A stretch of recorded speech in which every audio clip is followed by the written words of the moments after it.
I would like to welcome everyone watching this second brief interview of the Smartauto Inter-Europe project. My name is Zoltán. I am Deputy Chief Executive Officer of the South Transdanubia Regional Innovation Agency in Hungary. Our company is a consortium member of a Smartauto project.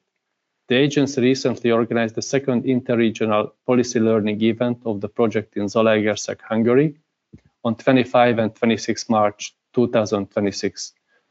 During that interregional event, the focus was on connecting rural communities by automation and by the foreseen solutions of the future public transport.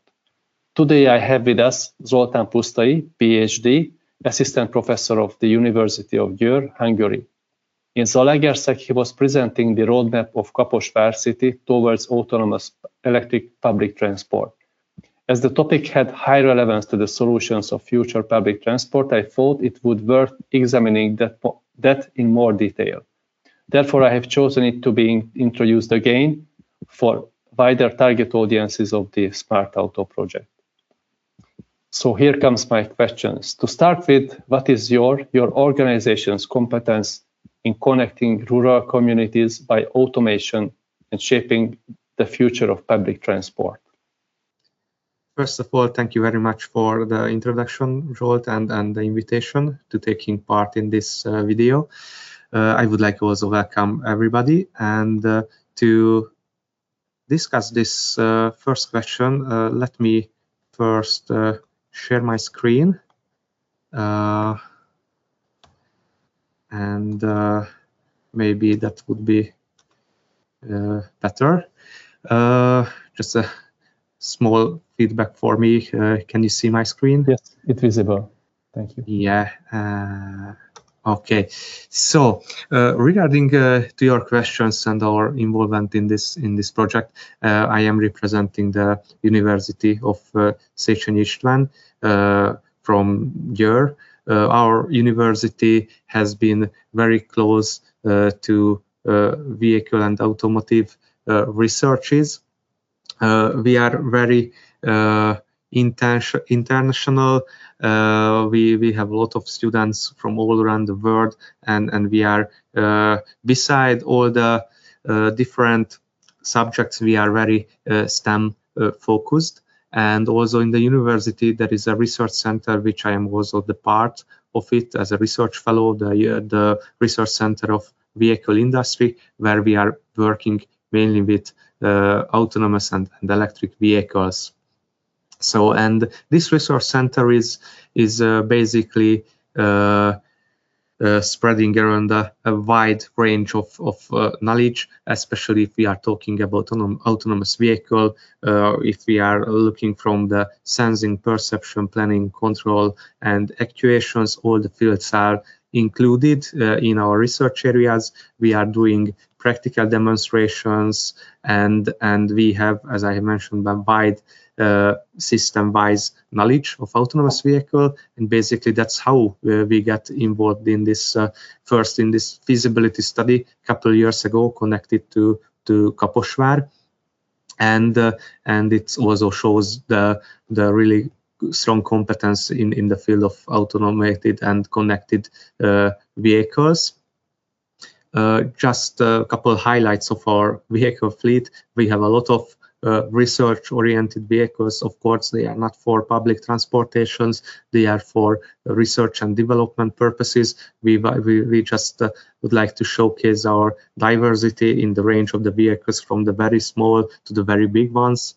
And basically our research areas targeting this vehicle capabilities, from the road detection towards the object detection and obstacle avoidance until the real world testing. So in nutshell, that's our university competencies, or the research center competencies connected to the autonomous vehicles. That sounds good. It's not by chance that the University of Győr is one of the leading engineering faculties in the automotive industry. So it was very clearly visible that you have lots of ties and lots of connections with the academia and with the industry as well. To continue, I would like to have your opinion or answer or on on one of the concrete projects of identified within the Smartauto project. First of all, Kaposvár is a county seat town of mostly rural Somogy County in the South Transdanubian region. Kaposvár has this project. The city always acted as a catalyst for development of its wider rural agglomeration. Why Kaposvár city proposed the use of automated electric buses to be deployed in this public transport network? Could you please say some words about it? Yeah, and I would also continue my presentation with the couple of slides from my previous presentation about the roadmap towards autonomous electric public transportation in Kaposvár.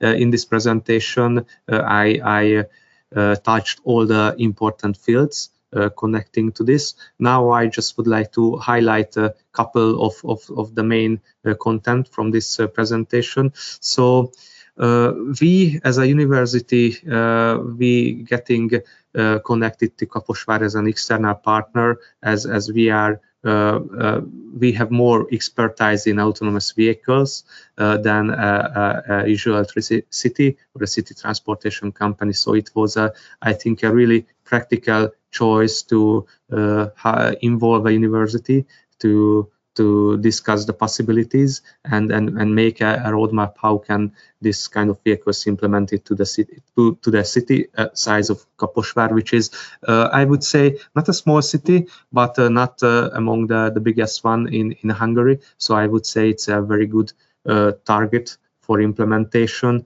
as we have a pretty developed urban transportation, and the city has a lot of local services, but the scale is still not a very highly developed one. So we have a space for flexibility, and it's really important when we are talking about to introduce new systems like these autonomous shuttles. So Kaposvár is a really good choice in that terms, and also in the terms if we are looking around the wider area of Kaposvár, because it's really a mobility hub in this area. It has important road crossings around the city or in the city, 61 and 67 road. That's the two most important one. So a lot of people are coming to Kaposvár and taking local transportation in order to travel around their area, to change between railways and the buses, and in order to reach further local areas like Pécs, Dombóvár, and even Budapest from Kaposvár. And in that terms, the city has its 5 most important axes of travel, and 3 of them are including the city center, as I have mentioned, the railway transportations. These are important for intermodal access.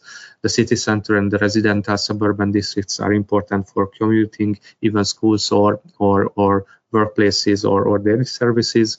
And the city center is also in connection with industrial conversion zones.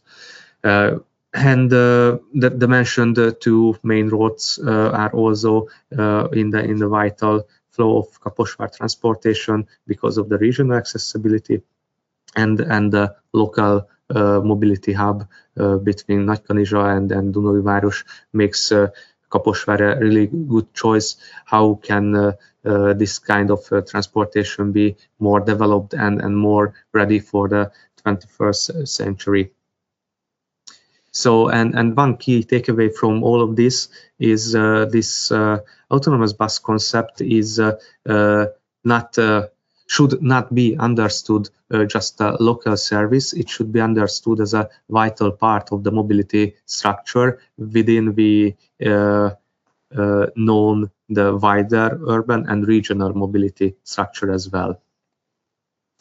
And the transportation company of Kaposvár is really developed in that terms. It's always seeking for advances and new solutions, even talking about electric buses, or now we are talking about autonomous electric buses. This is a very good direction when we are talking about the future mobility. And this company, of course, does this original task what a local transportation company should do, from the operation to the timetable and traffic organization, even to the passenger information and fleet operation. So beside these daily services, the development part and role of this Kaposvár PLC, Transportation PLC, is really important. And it has a couple national projects which focusing and helping to make this development possible, and also the development of new technologies like what we are talking about right now, and it's a really good initiative in my opinion.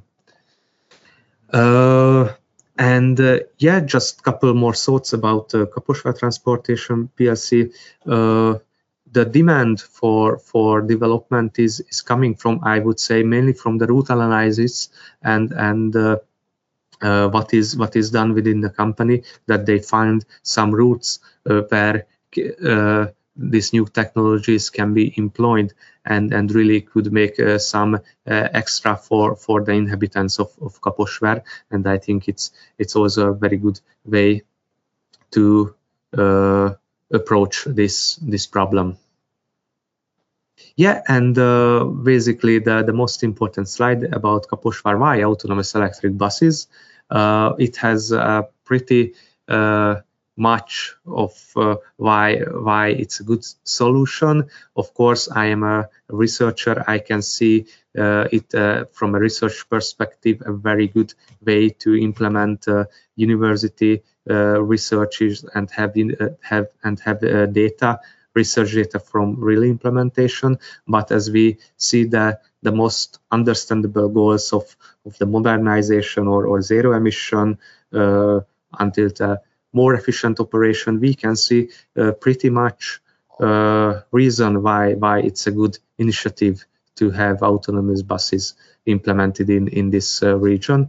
And from a research perspective, it's a really interesting way to see how it works in real life, not just in the laboratory or the test fields. And for the first step to do this, it was making this feasibility study, which I think I should also speak a little about in the next minutes, right?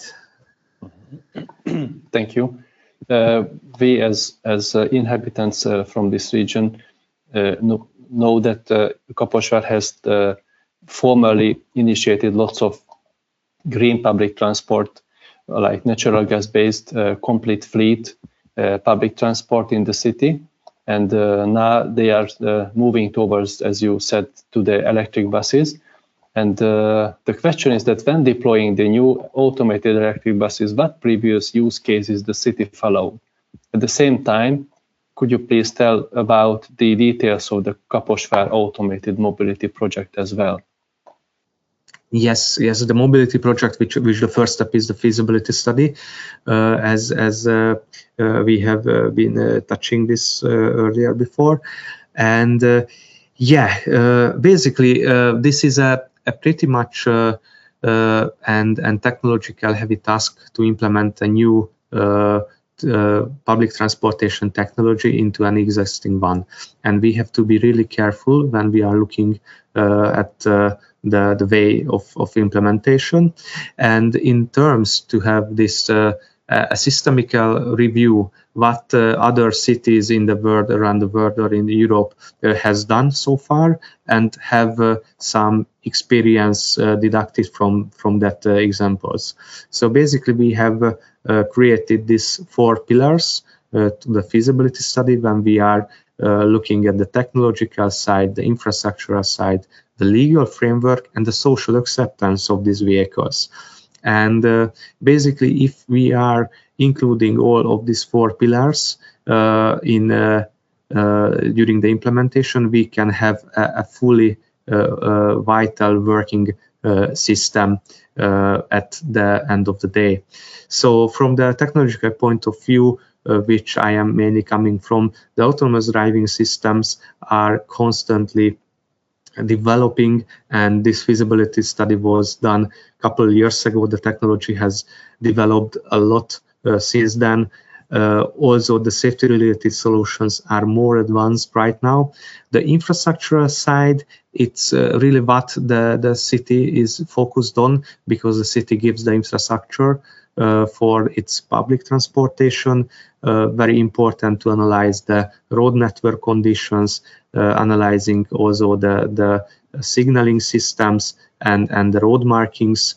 Also, we have to include new infrastructural buildings or facilities, for example, charging of these new devices, electric buses as well. When we are providing a service and taking part in the everyday transportation, the legal framework is essential to have a wider look at how can we implement this new way of transportation, public transportation, in the existing legal framework is really important. So we also take a look at it. And last but not least, this side that we can have the very best solution if it's not publicly accepted by the passengers. We have done nothing valuable. So the value comes from when the passengers are really make a use of this new technology. So these pillars were analyzed during some international project, talking with experts from the project of, for example, Avenue, or experts from the transportation company of Columbus, or some manufacturing company like Bliss and Novatec from Estonia. We have been visiting to these sites or having online meetings to gather as much information as we can get from all these 4 pillars of implementation. And it was a very nice way to have a wide look at how this technology is looking, how mature this technology at this moment, what are the necessary operational conditions, and the regulatory and infrastructure requirements were very important in order to give, let's say, an advice in what direction should a city like Kaposvár should move further if in this roadmap. And here I gather 9 points of what are the main lessons that we have learned during this study, just running through quickly on it. The very important, this has to be a gradual process. This should be introduced in phases. We cannot jump right into the middle. And also, on the other hand, the technology is still relying on small autonomous shuttles, which are not really aligned what we are currently having in Kaposvár, so in the passenger capacity. So we really have to look for other more advanced solutions which are more easily applicable in the public transportation. The legal and regulatory conditions are a major implementation factor. We should have the legal framework in order to implement our technology. That's a must. The operational integration is also as important as the vehicle technology. We are not looking these autonomous vehicles as a separate system. We have to integrate them into the currently existing system. In most use cases, the local safety operator is still essential, and we have to make the infrastructure to have a local safety operator in the vehicles. It's still a must, but as the technology is constantly evolving, the legal and regulatory conditions are also evolving with that. We can also have to keep in mind that the core technological issues are still important, and these are critical, like mapping and localization. The different technology providers are using different methodologies to issue this problem from the AI to the map-based solutions as well. In order to have a proper social acceptance, the public communication is the key. We have to move this technology closer to the inhabitants and the passengers to be really make a use of it. The market is still evolving. This feasibility study was done a couple of years ago. The market is not completely different, but there are new stakeholders on the market. We also have to look at what they can provide, which meets the needs of the city. And the last but not the least, a long-term solution is definitely aims a larger autonomous bus placement into this city network. So the currently developed small autonomous shuttles are not really addressing the issues of the city. We have to look for a bigger electric bus which has autonomous capabilities. And they were basically the takeaways from this feasibility study regarding Kaposvár.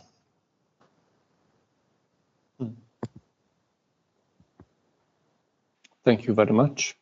It was a very detailed presentation on the status of this Kaposvár project, and I wish you further successful cooperation and contribution to that project with Kaposvár as from the university part. And for our target audiences that we prepared this video for, I would like to conclude this brief interview saying that based on that what has been shared, I think that the preparation and the implementation of this project could be a proper Smartauto good practice, especially providing opportunities for further learning and optional transfer to other European regions. Last but not least, it's important to be noted that the Kaposvár project is financed by the Integrated Transport Development Operational Program Plus of Hungary within the 2021-2027 programming period of the European Union. Thank you very much for being with us, and I hope that this interview was useful for you. Thank you, Zoltán, again, and thank you. Thank you for the invitation. I hope I can provide some insight to the listeners and viewers. Thank you very much. Thank you very much.